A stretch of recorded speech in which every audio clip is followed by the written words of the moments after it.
राम राम। श्री महापरिवाचरणम। गुरु ब्रह्मा गुरु विष्णुर गुरुदेवो महेश्वरः गुरु साक्षात् परब्रह्म तस्मै श्री गुरवे नमः। இப்போ ஸ்வஸ்தி வாச்சனம். ஸ்வஸ்தி ஸ்ரீமத் அகில பூமண்டலங்காரம் திரையத்ரிம்சத்கோடி தேவதா சேவித ஸ்ரீமத் காமாட்சி தேவி சனாத श्रीमत् ஏகாம்பரநாத ஸ்ரீ மகாதேவி சனாத ஸ்ரீ ஹஸ்தகிரிநாதம் சாட்சாத்காரம் பரமாதிஷ்டானம் சத்யவிரத நாமாங்கிதம் காஞ்சி திவ்யக்ஷேத்ரே சாரதா மட சுஸ்திதானாம் அதுலித சுதாரச மாதுரிய கமலாசன காமுனி தம்மில்ல சம்புல்ல மல்லிகா மாலிகா நிஷந்த மகரந்த ஜரி சௌவஸ்திக வாக்னிகும்ப விஜೃಂಭಣಾನಂದ ದುಂದುಳಿತ ಮನುಷ್ಯ ಮಂಡಲಾನಾಂ ಅನವರದಾದ್ವೈತ ವಿದ್ಯಾ ವಿನೋದ ರಸಿಕಾನಾಂ ನಿರಂತರಾಕೃತ ಶಾಂತಿ ಭುವನಾಂ ಸಕಲ ಭುವನ ಚಕ್ರ ಪ್ರತಿಷ್ಠಾಭಂ ಶ್ರೀಚಕ್ರ ಪ್ರತಿಷ್ಠಾ ವಿಖ್ಯಾತ ಯಶೋಲಂಕೃತಾನಾಂ ನಿಖಿಲ ಪಾಷಾಂಡಷಂಡ ಕಂಠಕೋತ್ಪಾದನೇನ ವಿಶದೀಕೃತ ವೇದ ವೇದಾಂತ ಮಾರ್ಗಂ ಷಣ್ಮದ ಪ್ರತಿಷ್ಠಾಪಕಾಚಾರ್ಯಾಣಾಂ ಪರಮಹಂಸ ಪರಿವ್ರಜಾಕಾರ್ಯವರ್ಯ ಜಗದ್ಗುರು ಶ್ರೀಮತ್ ಶಂಕರ ಭಗವತ್ಪಾದಾಚಾರ್ಯಾಣಾಂ ಅಧಿಷ್ಠಾನೆ ಸಿಂಹಾಸನಾಭಿಷಿಕ್ತ ಶ್ರೀಮತ್ ಚಂದ್ರಶೇಖರೇಂದ್ರ ಸರಸ್ವತಿ ಸಂಯಮಿಂದ್ರಾಣಾಂ ಅಂದೇ ವಾಸ್ಯರಿವರ್ಯ ಶ್ರೀಮದ್ ಜಯೇಂದ್ರ ಸರಸ್ವತಿ ಸಂಯಮಿಂದ್ರಾಣಾಂ ತದಂತೆ ವಾಸಿವರ್ಯ ಶ್ರೀಮತ್ ಶಂಕರ ವಿಜಯೇಂದ್ರ ಸರಸ್ವತಿ ಶ್ರೀಪಾದಾನಾಂ ಅಂದೇ ವಾಸ್ಯರಿವರ್ಯ ಸತ್ಯ ಚಂದ್ರಶೇಖರೇಂದ್ರ ಸರಸ್ವತಿ ಶ್ರೀಪಾದಾನಾಂ ಚ ಶರಣನಳಿಯೋ ಸಪ್ರಸರ್ಯಂ ಸಾಂಜಲಿಬಂಧಂ நமஸ்குர்மஹ. எல்லோருக்கும் நமஸ்காரம், ஸ்வாகதம். தினமும் காத்தால பஞ்சாங்கத்தை படிக்கணும். அதில் எந்த வருஷம், என்ன அயனம், எந்த ருத்து, மாதம், பக்ஷம், திதி, வாரம், நட்சத்திரம், யோக கரணம், இதை நித்தியமே படிக்கணும். இது படிக்கிறதுனால ஆயுஷ் விருத்தி, க்ஷேமங்கள் உண்டாகும்.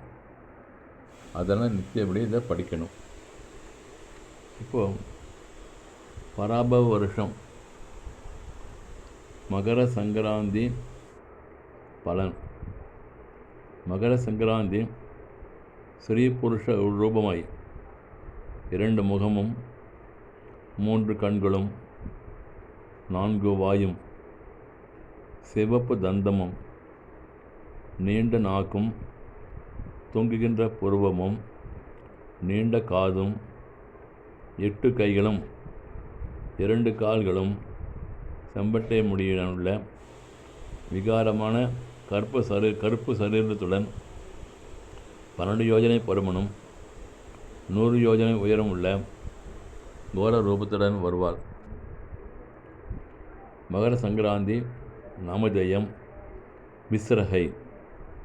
சங்குஜலம் ஸ்நானம் செய்து கம்பளி வஸ்திரம் தரித்து பஞ்சலோக பாத்திரத்தில் தயிர் போஜனம், வசம்பு பூசிக்கொண்டு ஸ்படிக சாமரம் வீசிக்கொண்டு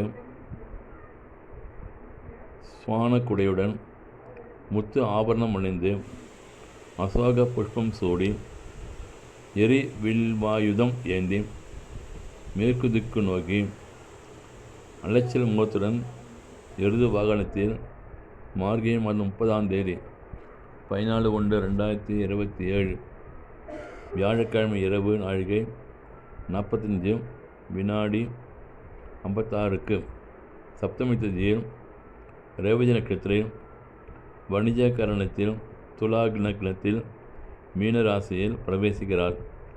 விசேஷ பலன், நாமதேய பலன், சௌக்கியம், அபிஷேக பலன், சன்னியாசிகளுக்கு பீடை, வஸ்திர பலம், ஜடை தரித்தவர்களுக்கு பிழை, ஆபரணபலம் வேசியருக்கு பிழை, வாரபலன் நல்ல மழை, ஜனங்கள் சௌக்கியமாக இருப்பார்கள்.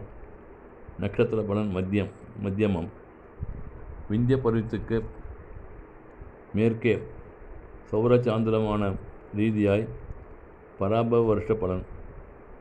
உலகில் வருஷத்தில் பின்பாதியில் மழை பெய்யும். பசுக்கூட்டம் அதிகமாகும். எல்லா வகை உயிரினங்களும் மத்தியமாக இருப்பார்கள். வடக்கே பார்கஸ்பத்தியமானதால் சித்தார்த்தி வருஷ பலன் துஷ்ட நிகிரக பரிபாலனம்.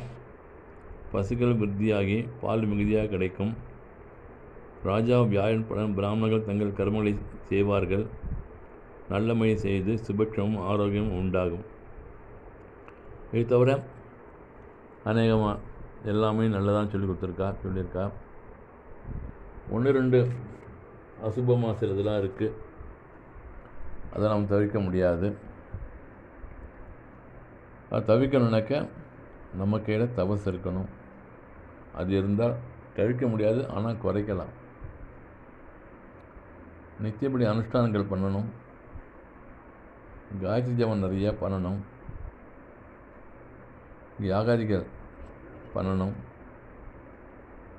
இந்த மாதிரி நிறையா சர்க்காரியங்கள் நிறையா பண்ணணும்.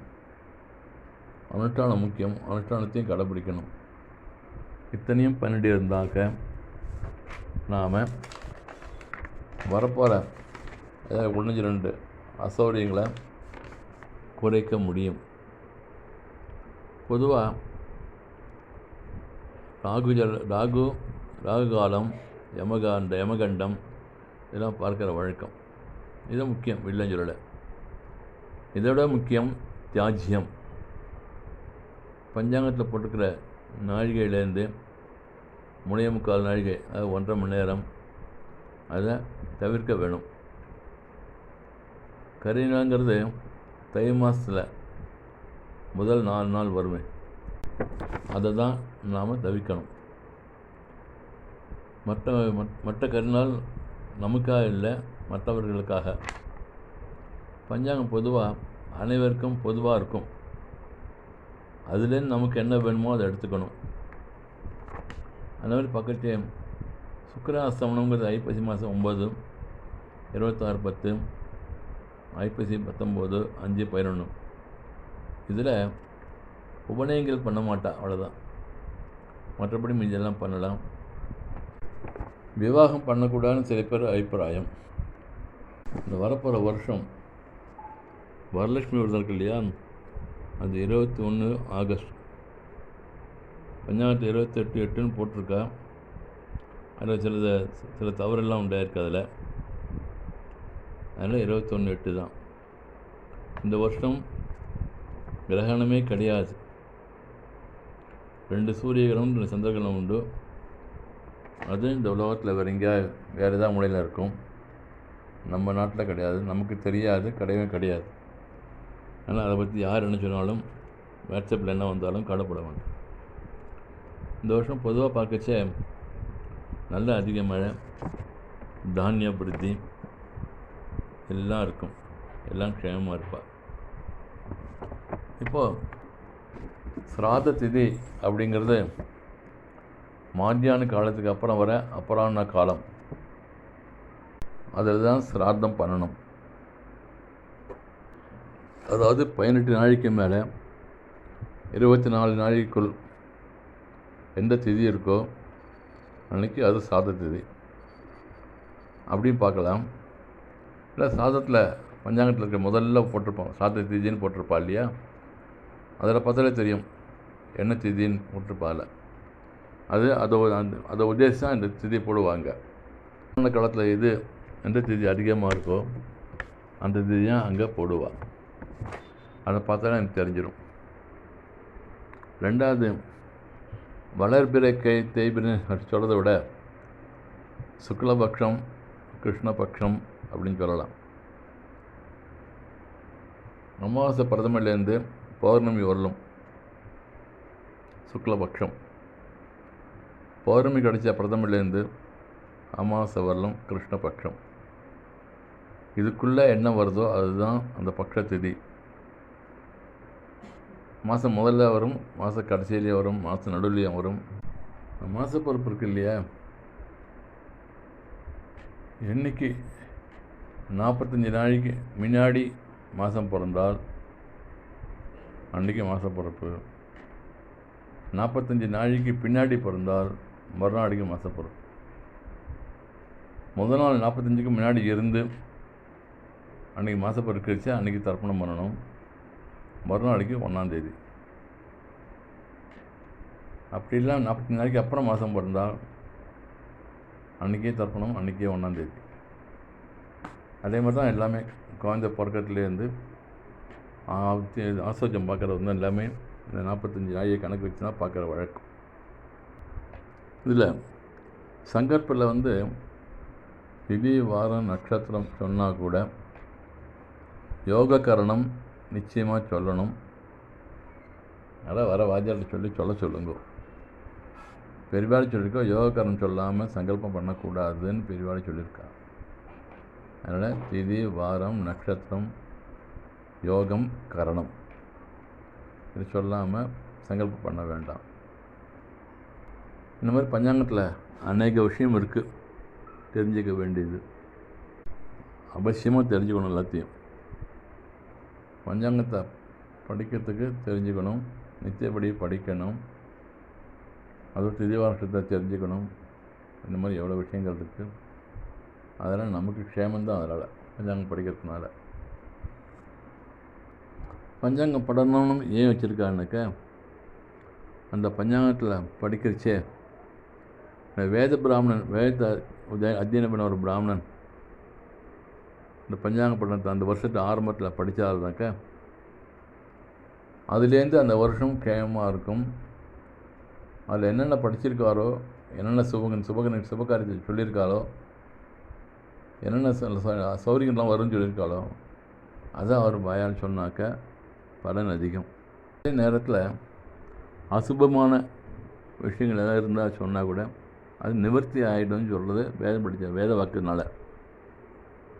அதனால தான் வேதத்தை ஒரு பஞ்சாங்க பட்டணத்தை எல்லோரும் சேர்ந்து நின்று சிரவணம் பண்ண வேண்டியது, அவர் வேத பிராமணன் வாக்கால் கேட்க வேண்டியது, அவர் படனம் பண்ணுறது, படனம்னா படிக்கிறது, அதை படிக்கிறது, அது முக்கியம். அதனால் க்ஷேமம் இருக்கும். இப்போது உங்கள் எல்லாரோட ஆதரவால் நம்ம ட்ரஸ்ட்டில் அநேக காரியங்கள் நடந்துட்டுருக்கு. பரமாச்சார ஆரம்பித்து வச்ச குடியரசு திட்டம், எல்லோரும் சேர்ந்து லோகக்ஷேமத்துக்காக பண்ணுற காயத்ரி யஜ்ஞம், வேதத்தை அத்தியனம் பண்ணுறதுக்காக 2 வேத வகுப்புகள், அதே மாதிரி சம்ஸ்கிருத தெரிஞ்சுக்கணும் எல்லோரும், அதில் வித்வத்தோடு இருக்கணும் அப்படிங்கிறதுக்காக 2 கிளாஸ் 2 வகுப்பு சம்ஸ்கிருதம் நடக்கிறது. அது ஒரு பெரு சுவாமி சந்நிதியில் கோவிலில் நித்தியப்படி பாராயணம், முழு வேதத்தையும் நித்தியப்படியே பாராயணம் பண்ணுற மாதிரி ஏற்பாடு பண்ணியிருக்கு. அது தவிர ஸ்ரீகள் குழந்தைகள் சொல்லி தெரிஞ்சுக்கிறதுக்காக ஸ்லோக கிளாஸ் நடக்கிறது. தர்மம் அப்படி நடந்துட்டுருக்கு. பஞ்சாங்க படனம், ஆச்சாரியார் ஜெயந்தி, பரமாச்சாரியார் ஜெயந்தி, சிராபணம், பெரிவா ஜெயந்திகள், மகா சிவராத்திரி, ஆச்சாரியார் ஆராதனை,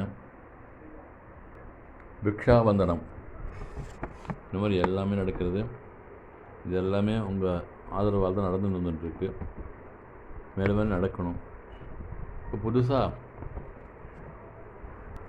சமஷ்டி உபநயனம், அதாவது தர்ம உபநயனம், வசதி இல்லாதவா தான் குழந்தைக்கு உபநயனம் பண்ணி வைக்கிறது தள்ளி போடக்கூடாது, அப்படி காலகாலத்தில் பண்ணணும் அப்படிங்கிற எண்ணத்தினோட மகாபெரிவ ஆசீர்வாதத்தோட சமஷ்டி உபநயனம்னு ஒன்று நடத்தணும்னு ஆசைப்பட்டு இந்த வருஷம் ஆரம்பிச்சிருக்கு. இது மேலே மேலே வளரணும். அது அவாவா தெரிஞ்ச குழந்தைகளை சொன்னேன்னாக்கா அவளுக்கு நம்ம ட்ரஸ்ட் மூலியமாக சமஷ்டி உபநயனத்தில் சேர்த்துட்டு பண்ணி வைக்க முடியும். நாம் எல்லோரும் காயத்ரி அனுஷ்டானம் பண்ணணும். குழந்தைகளையும் பண்ண வைக்கணும் நாம். இன்றைக்கி அவளுக்கு அது பழக்கமானதான் பின்னாடிக்கு அவள் விடாமல் இருப்பாள். இந்த காலத்தில் இன்றைக்கி நிறைய பேர் பண்ணுறதெல்லாம் விட்டாச்சு. அவளையாவது விடாமல் பண்ணி வைக்கணும் நாம். எவ்வளவோ கிளாஸ்லாம் அனுப்புகிறோம். டைங்கெல்லாம் அவளை கொண்டு விட்டு ஆக்ஷன் வந்து நிறையா டைம் செலவு பண்ணுறோம். அதே மாதிரி இந்த குழந்தைகள் சந்தியானம் அனுஷ்டானம் பண்ணுறதுக்காக கொஞ்சம் டயத்தை கொடுத்தேன்னா அவளுக்கு வித்வத் அதிகமாகும், படிப்பில் நல்ல நாட்டம் வரும், க்ஷேமமாக இருப்பாள்.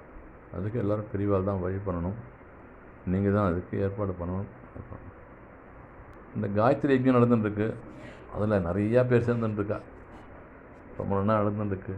நிறைய பேருக்கு நிறைய அனுபவங்கள்லாம் ஆகிருக்கு. அதில் அதுவும் விடாமல் நடத்தணும். இத்தனையும் பரமாச்சாரிய அனுகிரகத்தில் மேலே மேலே மேலே க்ஷேமம் நடக்கணும். எல்லோரும் க்ஷேமமாக இருக்கணும். அஷ்ட ஐஸ்வர்ய பிராப்தியோட எல்லாம் க்ஷேமமாக இருக்கணும்னு பிரார்த்திக்கிறேன். ராம் ராம். ஜெய சங்கர, ஹரஹர சங்கர்.